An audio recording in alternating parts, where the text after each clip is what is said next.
He can't hear you. It's like beating a dead horse. You don't beat a dead horse. It's not going to move.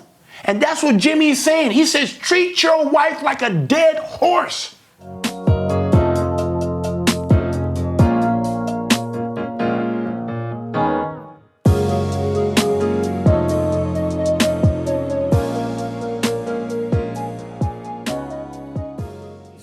And Jesus is available and accountable to who? To the Father.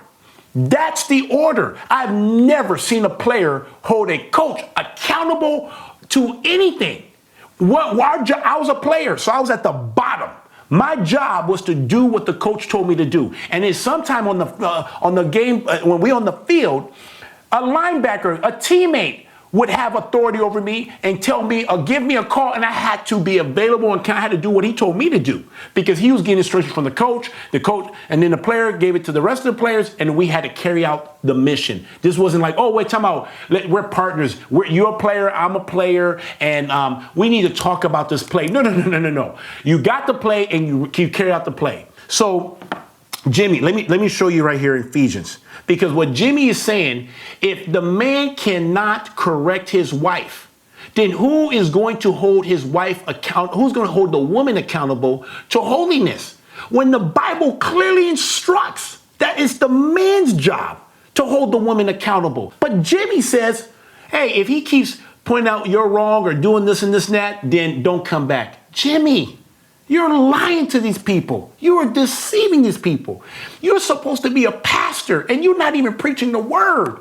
And you got all these thousands and millions of people following you right into the ditch. But let me read. Ephesians chapter 5 verse, I'm going to read this whole thing. Wives, submit yourself unto your own husbands as unto the Lord. That means you treat your husband like Jesus.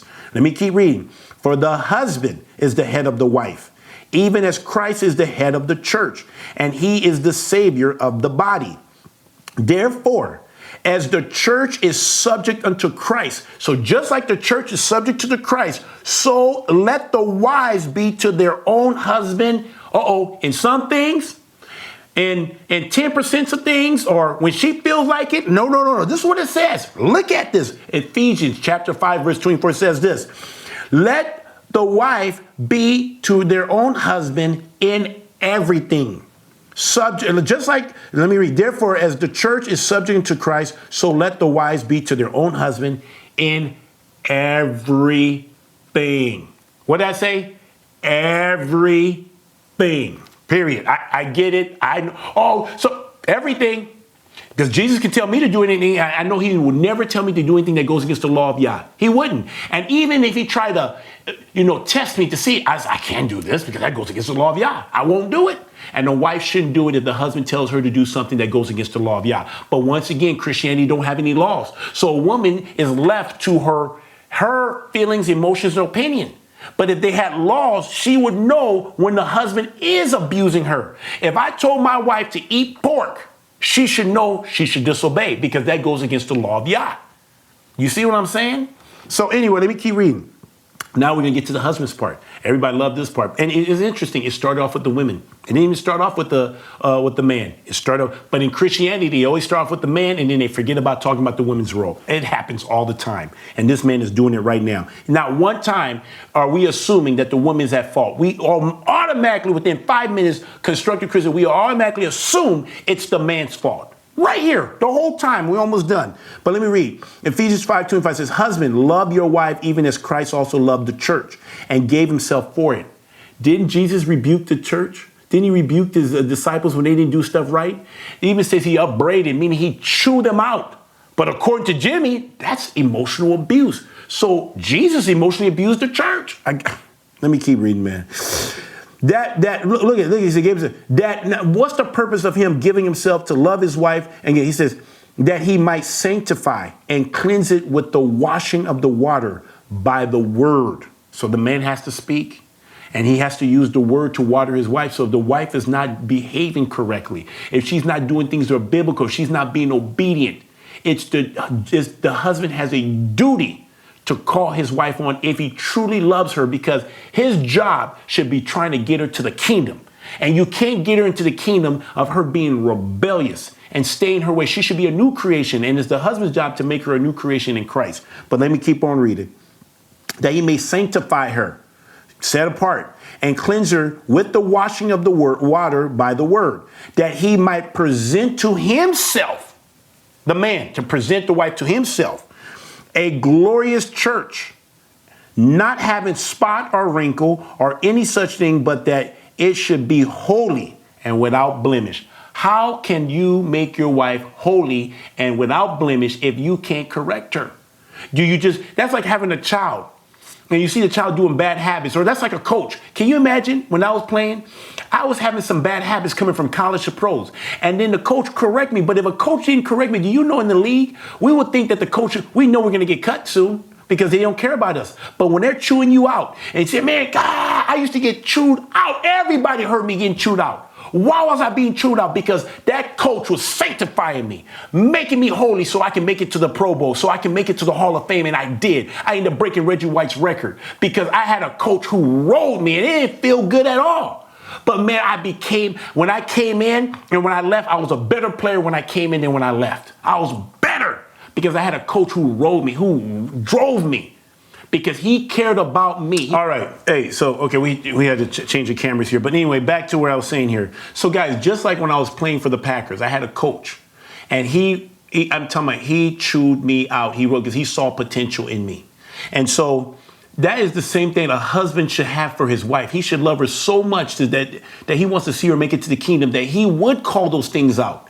Because he sees it himself and he wants her to make it too. It's unloving. I know I did it for 16 years. I did not love my wife. If there's something I did wrong because of my fear of rejection, I did not love my wife enough to correct her because I was afraid of rejection. I allowed fear of being rejected by a woman than having the fear of Yah, and to love her and deal with whatever came with that.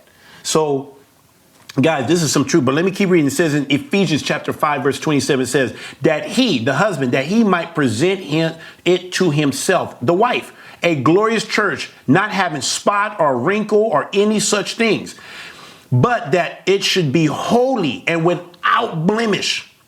So ought men to love their wives as their own bodies. He that loveth his wife loveth himself. For no man ever hated his own flesh, but nourish it, feed, and cherish it, clothe it, even as the Lord, the church. For we are members of one body. So guys, listen to this. So you have Jimmy telling people not to love their wives. He's literally telling the church, the men, to hate their wives. Let them do what they want to do. Let them do what's comfortable. If my coach allowed me to go out there and play and do what was comfortable, I wouldn't have made it to the Hall of Fame. I wouldn't have been able to break Reggie White's record. I wouldn't have made it to the Pro Bowl. But because he rolled me, he made me stay after practice, before practice, he chewed me out. But then after practice, we were good. We were buddies. Hey, coach, hey. But when we was on that football field, man, I mean, he got it out of me, man. Sometimes he would make me so mad at him. So mad. But I always knew that I was going to put that, I'm going to go out, I'm going to show him. And then when I did good, he told me, good job, data boy. But how can you teach? How can you help your wife be holy? If you're trying to help her to get to the kingdom, how? She can't get to the kingdom by herself. She needs help. Just like the man can't get to the kingdom by himself. He needs Jesus. Guys, man, this is what he is teaching is unbiblical and it's hateful. It's evil. It's wicked. It's witchcraft. So anyway, it says, nevertheless, let everyone in particular, because they all have jobs, so love their wife even as himself, and the wife see that she reverence her husband. And if you go on there in chapter 6, it talks about how the children are to obey the parents. It's a pecking order. This is a patriarch. This is in the New Testament that I'm talking about. This is not Old Testament stuff. This is New Testament stuff. So if a man truly loves his wife, he would correct her. Because I'm going to tell you right there, when we saw people not getting corrected, we knew who was going to get cut. All the players knew, like, if a guy went out there and we know he was wrong and the coach just said, okay, come out. And went to the next guy, hey, man, chew another guy. We already knew. And we used to call it this, dead man walking. Dead man. Why would you chew out a dead man? Why would you chew a dead man out? He's dead. He can't hear you. It's like beating a dead horse. You don't beat a dead horse. It's not going to move. And that's what Jimmy is saying. He says, treat your wife like a dead horse. I guess we should start saying, dead woman walking, dead woman walking, she's done. This is wicked, people. It's straight evil. I'm exposing Jimmy. If I'm wrong, correct me. I stand to be corrected. Because at the end of the day, I just want to make sure that I'm speaking the word. I want to be in line with the word. This is our playbook. This is the playbook. Coaches didn't come here and teach you a different playbook. We had a playbook. Everybody knew what the play was. But when you're dealing with Jimmy, it's based off of the play of whoever's in that woman's head. We have no standard, no law, no standard, no precepts. It's just the woman's emotions, opinions, and feelings.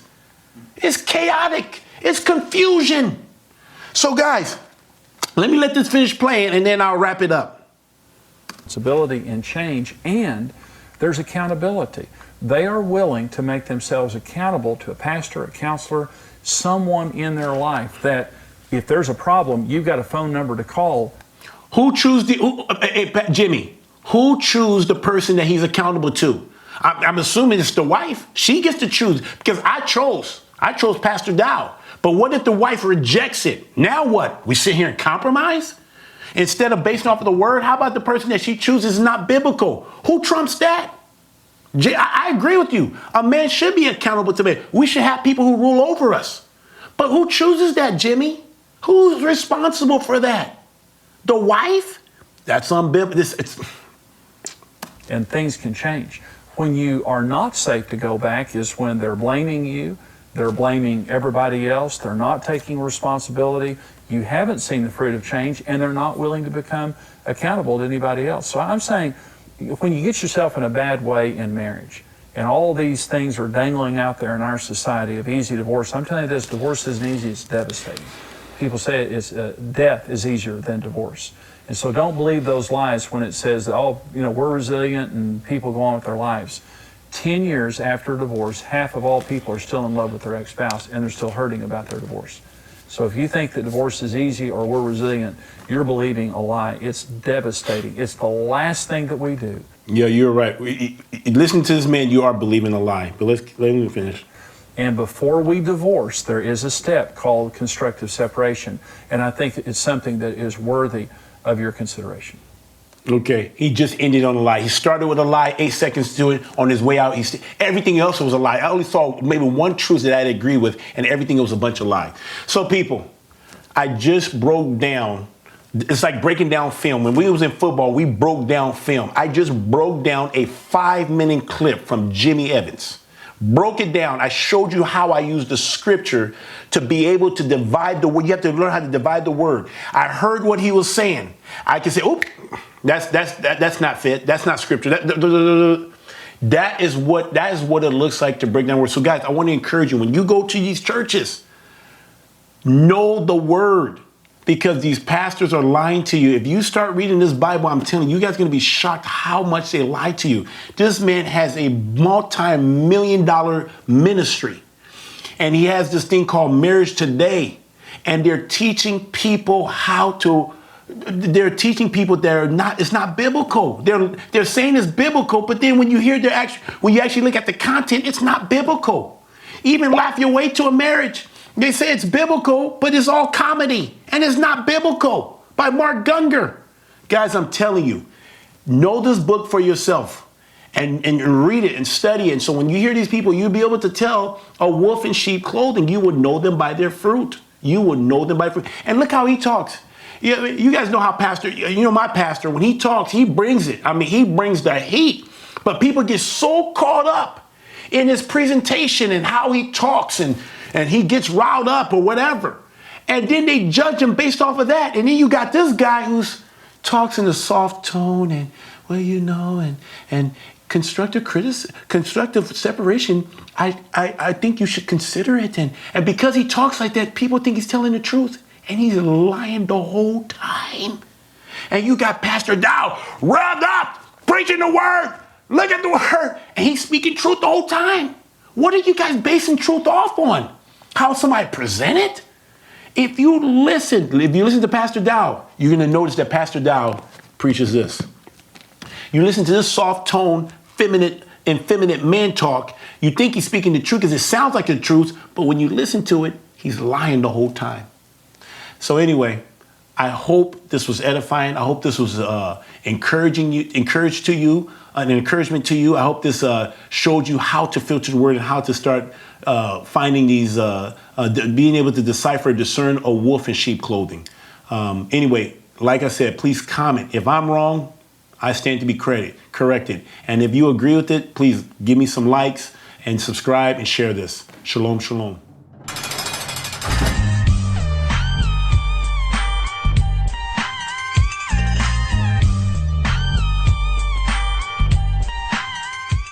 Hey, just wanted to let you guys know, please subscribe to my channel, press the bell for notification. And also now that we have ads running, please let it run. It does help the ministry, Straightway Praiseland. So I really appreciate your guys' support. And please allow those ads to run. All right, shalom, shalom. You ain't got to have a damn revelation of everything, have every I dotted and every T crossed in order to know how in the world to serve Christ. Sometimes you just got to get your mind made up.